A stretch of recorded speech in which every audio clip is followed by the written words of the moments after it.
All right, go ahead and give me a thumbs up. Thanks a lot. Today I'm going to go over the heating and air conditioning system on this vehicle. This is a 2017 Chevrolet Equinox, and I'm just going to take you through it really quick. Right here is how you control the fan speed.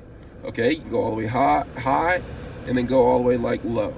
Okay, all right. Next, we're going to go to this right here. This blows the air at your face.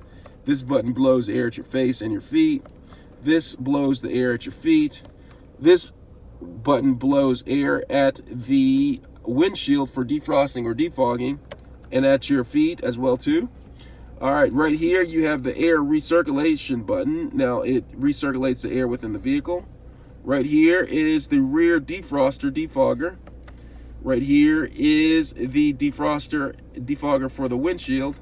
And this right here brings air from outside into the vehicle.